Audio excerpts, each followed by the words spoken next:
السلام علیکم ورحمۃ اللہ وبرکاتہ۔ الحمد للہ رب العالمین، والصلاة والسلام علی سید الانبیاء والمرسلین وعلی آلہ واصحابہ اجمعین، اما بعد، فاعوذ باللہ من الشیطان الرجیم، بسم اللہ الرحمن الرحیم۔ فاجتنبوا الرجس من الاوثان واجتنبوا قول الزور، صدق اللہ العظیم۔ قال رسول اللہ صلی اللہ علیہ وسلم: المؤمن لا یکذب، او کما قال علیہ الصلاۃ والسلام۔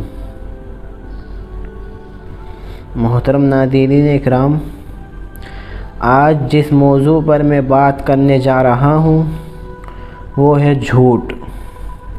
آج پوری دنیا میں جھوٹ بہت عام ہو چکا ہے، اور افسوس ہے اس بات پر کہ آج ہمارا مسلم معاشرہ بھی اس بیماری سے محفوظ نہ رہا۔ آج ہمارے مسلمان بھائی بھی، مسلمان حضرات بھی جھوٹ کو بہت عام طریقے سے بول رہے ہیں۔ ہم لوگوں کو پتہ بھی نہیں ہوتا ہم نے دن میں کتنی مرتبہ جھوٹ بول دیا،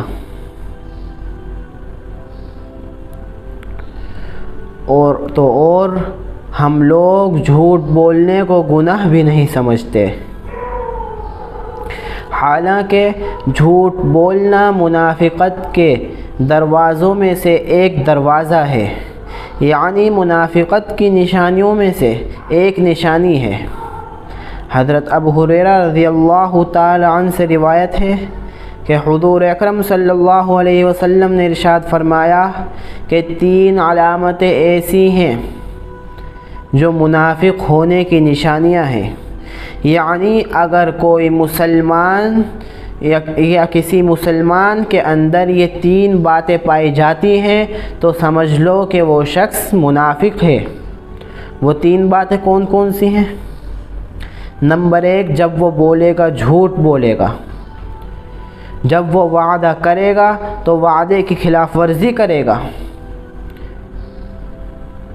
اور جب اس کے پاس کوئی امانت رکھوائی جائے گی اس میں وہ خیانت کرے گا۔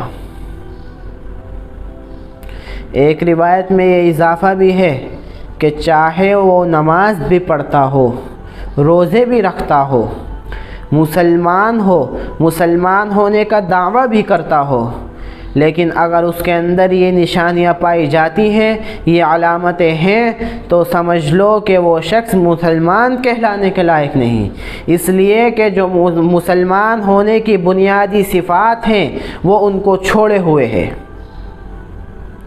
حضرات گرامی، اسلام ایک وسیع مذہب ہے، نہ جانے یہ بات ہمارے ذہن و دماغ میں کہاں سے بیٹھ گئی کہ صرف نماز روزے کا نام اسلام ہے۔ نماز پڑھ لی، روزہ رکھ لیا، نماز روزے کا اہتمام کر لیا، اب ہمارا دین مکمل ہو گیا، اب مزید ہم سے کسی چیز کا مطالبہ نہیں۔ اب بازار گئے، وہاں جھوٹ فریب دھوکہ دھڑی سے مال حاصل کیا، حرام و حلال کو ایک کیا، اس میں کوئی فرق نہیں، زبان کا کوئی بھروسہ نہیں، وعدے کی خلاف ورزی کی جا رہی ہے، امانتوں میں خیانت کی جا رہی ہے، اور سمجھ رہے ہیں کہ ہم مسلمان ہیں، ہم تو نماز پڑھتے ہیں، روزہ رکھتے ہیں، ہم مسلمان ہیں۔ اسلام کے بارے میں یہ تصور کرنا کہ صرف نماز روزے کا نام ہے تو پھر سن لو، یہ بڑا غلط اور خطرناک تصور ہے۔ فرمایا کہ 3 چیزیں ایسی ہیں جو منافق ہونے کی علامتیں ہیں۔ نمبر 1، جھوٹ بولنا، نمبر 2، وعدے کی خلاف ورزی کرنا، اور نمبر 3، امانت میں خیانت کرنا۔ ان تینوں کی تھوڑی سی تفصیل عرض کرنا کی ضرورت ہے، اس لیے کہ عام طور پر لوگوں کے ذہنوں میں ان تینوں کا تصور بہت محدود ہو گیا ہے، اس لیے ان کی تھوڑی سی تفصیل عرض کرنا چاہتا ہوں۔ چنانچہ سب سے پہلی چیز جھوٹ بولنا۔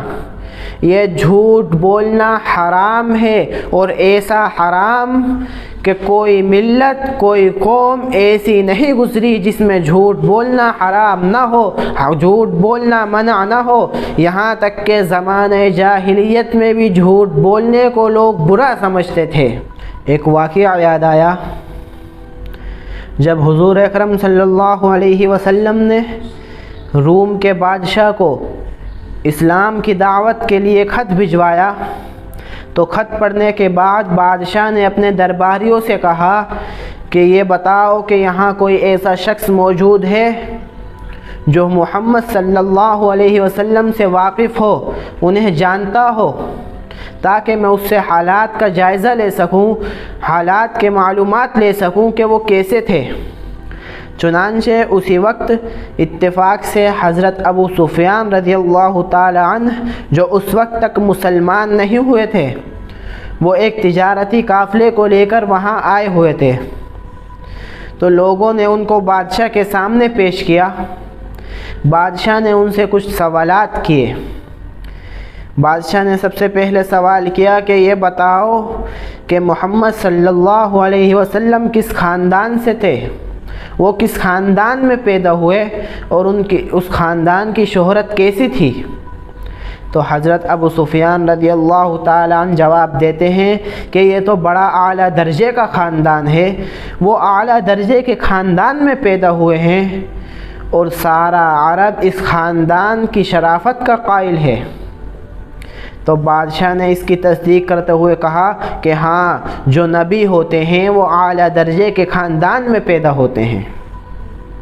پھر بادشاہ نے دوسرا سوال کیا کہ یہ بتاؤ کہ محمد صلی اللہ علیہ وسلم کے متبعین، ان کی پیروی کرنے والے کم درجے کے معمولی قسم کے لوگ ہیں یا بڑے بڑے رؤساء یعنی رئیس لوگ ہیں؟ تو انہوں نے جواب دیا کہ محمد صلی اللہ علیہ وسلم کے متبعین، اتباع کرنے والوں کی اکثریت کم درجے کے معمولی قسم کے لوگوں کی ہے۔ بادشاہ نے اس کی بھی تصدیق کرتے ہوئے کہا کہ ہاں، جو نبی ہوتے ہیں ان کے اتباع کرنے والے، ان کی پیروی کرنے والے کمزور، ضعیف اور کم درجے کے لوگ ہوتے ہیں۔ پھر بادشاہ نے سوال کیا کہ یہ بتاؤ کہ جب تمہاری ان سے جنگ ہوتی ہے تو تم جیتتے ہو یا وہ جیت جاتے ہیں؟ چنانچہ اس وقت تک مسلمانوں کی دو ہی جنگیں ہوئی تھی، ایک جنگ بدر، ایک جنگ احد، اور غزوہ احد میں مسلمانوں کو تھوڑی سی شکست ہوئی تھی۔ تو اس موقع پر حضرت ابو سفیان رضی اللہ تعالیٰ عنہ فرماتے ہیں کہ کبھی ہم غالب آ جاتے ہیں، کبھی وہ غالب آ جاتے ہیں۔ حضرت ابو سفیان رضی اللہ تعالی عنہ مسلمان ہونے کے بعد فرماتے ہیں کہ اس وقت تو میں کافر تھا، اس وقت میں اس فکر میں تھا کہ ایسا جملہ کہوں جو محمد صلی اللہ علیہ وسلم کے خلاف تاثر قائم ہو، لیکن بادشاہ نے جو سوالات کیے تھے ان کے جواب میں کوئی ایسا جملہ یا ایسی بات کہنے کا موقع ہی نہیں ملا، اور جھوٹ میں بول نہیں سکتا تھا، جھوٹ میں بول نہیں سکتا تھا۔ اس لیے جو بھی میں جواب دے رہا تھا وہ محمد صلی اللہ علیہ وسلم کے حق میں جا رہے تھے۔ کہنے کا مطلب یہ ہے کہ اس زمانہ جاہلیت میں بھی جب حضرت ابو سفیان رضی اللہ تعالی عنہ مسلمان نہیں ہوئے تھے، اس وقت بھی جھوٹ بولنے کو گوارا نہیں فرمایا۔ تو پھر بتلائیں کہ مسلمان اسلام لانے کے بعد جھوٹ بولے؟ نہیں، ہرگز نہیں۔ لیکن آج ہمارے معاشرے میں اتنا جھوٹ بولے جا رہا ہے کہ ہمیں پتہ بھی نہیں چلتا۔ ہم لوگ محض مذاق اور تفریح کے لیے جھوٹ بولتے ہیں، حالانکہ حضور اکرم صلی اللہ علیہ وسلم نے مذاق میں بھی جھوٹ بولنے کو منع فرمایا ہے۔ ایک روایت میں آتا ہے کہ حضور صلی اللہ علیہ وسلم نے فرمایا کہ افسوس ہے اس شخص پر، یا سخت الفاظ میں کہہ لیجئے دردناک عذاب ہے اس شخص پر جو محض لوگوں کو ہنسانے کے لیے جھوٹ بولے۔ حالانکہ مذاق کرنا منع نہیں ہے، آپ مذاق کیجئے لیکن مذاق کرتے وقت اس بات کا دھیان رہے کہ آپ اپنی زبان سے کوئی ایسا واقعہ یا ایسا جملہ نہ کہیں جو خلاف حقیقت ہو یا غلط بات ہو۔ آپ مذاق کر سکتے ہیں، حضور اکرم صلی اللہ علیہ وسلم نے بھی مذاق کیا۔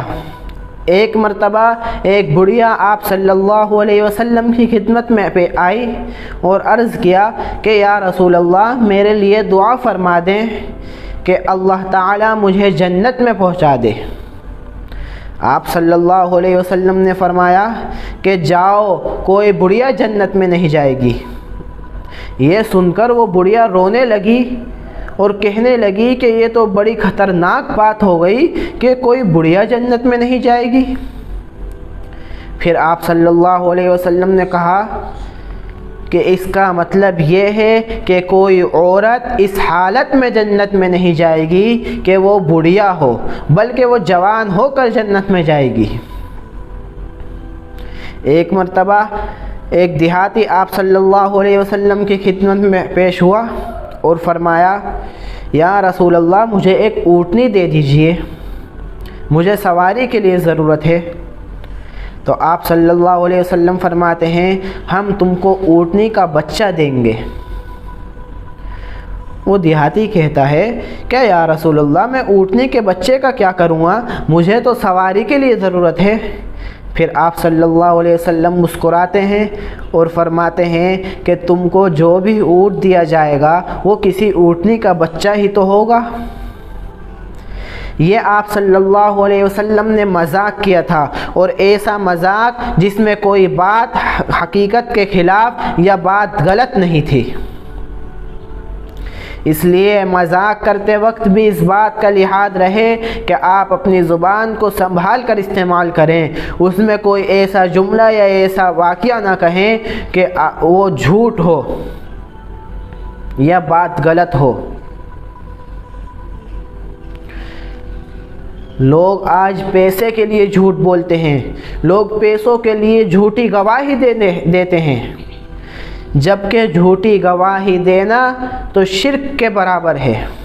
جی ہاں، جھوٹی گواہی دینا، جھوٹ نہیں، جھوٹی گواہی دینا شرک کے برابر ہے۔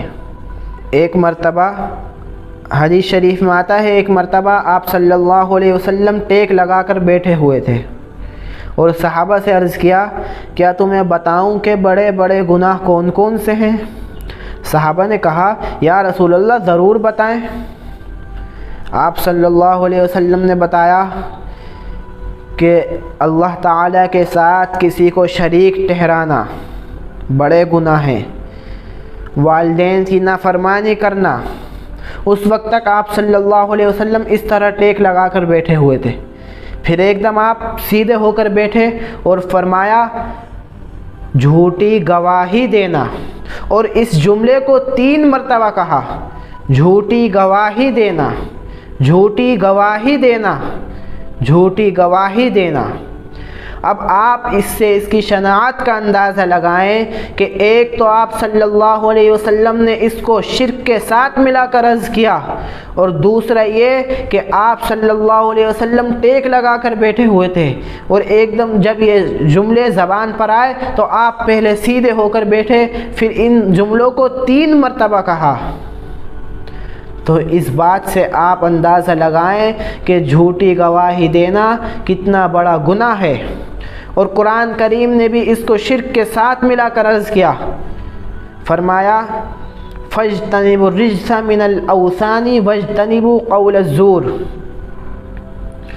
تم بت پرستی کی گندگی سے بچو اور جھوٹی بات سے بھی بچو۔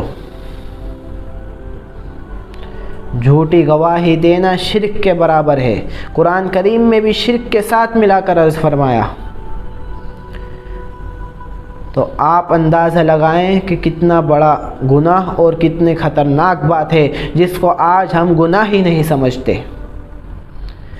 اللہ تعالی ہم سب کو دین کی صحیح سمجھ عطا فرمائے اور ہر گناہ سے ہم کو محفوظ فرمائے، آمین۔ وآخر دعوانا الحمدللہ رب العالمین۔ تو جیسا کہ ہمارے حافظ صاحب نے آپ تک یہ بات پہنچائی تھی کہ ہماری اگلی ویڈیو جھوٹ پر ہونے والی ہے۔ اگر آپ کے من میں کوئی سوالات ہوں اس کے متعلق تو آپ سوال کر سکتے ہیں۔ تو ایک صاحبہ نے مراد آباد سے سوال کیا ہے کہ ایسے کون کون سے موقع ہیں جس پر جھوٹ بولنے کی اجازت ہے؟ جی ہاں، اللہ تعالیٰ نے کچھ ایسے موقع ہیں جن پر جھوٹ بولنے کی اجازت دی ہے۔ ایک تو یہ کہ اگر جان کا خطرہ ہو، یعنی اگر آپ کو خطرہ ہو کہ اگر آپ جھوٹ نہ بولیں تو آپ کی جان جا سکتی ہے، تو آپ اس موقع پر جھوٹ بول سکتے ہیں۔ اور ایک کہ اگر آپ کو کوئی ظلم کر رہا ہے اور ظلم قابل برداشت نہیں ہے تو آپ اس وقت بھی جھوٹ بول سکتے ہیں، لیکن کوشش یہ رہنی چاہیے کہ جھوٹ نہ بولیں، صریح جھوٹ نہ بولیں، آپ گول مول کر بات گھما دیں۔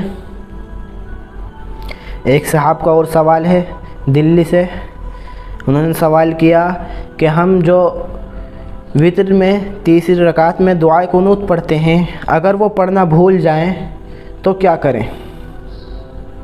ہم جو تیسری رکعت میں دعائے قنوت پڑھتے ہیں، وتر کی تیسری رکعت میں دعائے قنوت پڑھتے ہیں، اگر وہ بھول جائیں، ہم نے رکوع سجدہ وغیرہ کر لیا، اس کے بعد یاد آیا تو آپ سجدہ سہو کریں اور آپ کی نماز مکمل ہو جائے گی، آپ کی نماز ہو جائے گی، آپ کو دوبارہ پڑھنے کی ضرورت نہیں۔ ایک اور میرے ساتھی کا جعفر آباد سے ہی سوال ہے، ان کا سوال یہ ہے کہ غسل کے بعد وضو کرنے کی ضرورت ہے یا نہیں؟ تو سب سے پہلی چیز تو جب آپ نے غسل کرنا شروع کرا تو غسل کرنے میں وضو کرا، اور کیونکہ وضو کرنا سنت ہے غسل میں، تو آپ کو اب غسل کے بعد وضو کرنے کی ضرورت نہیں ہے، آپ کا وضو ہے۔ تو یہ ہمارے کچھ ساتھیوں کے سوال تھے جن کے جواب ہم دے چکے ہیں۔ اسی طریقے سے اگر آپ کے من میں بھی کوئی سوال ہو تو آپ ہمیں کمنٹ کر پوچھ سکتے ہیں، یا واٹس ایپ پر ڈائریکٹ میسج کر بھی پوچھ سکتے ہیں، ہم آپ کے جواب اگلی ویڈیو میں دے دیں گے انشاءاللہ۔ اللہ تعالی ہم سب کو دین کی صحیح سمجھ عطا فرمائے اور ہمیں دین کا جذبہ ہمارے اندر عطا فرمائے، آمین۔ وآخر دعوانا ان الحمد للہ رب العالمین۔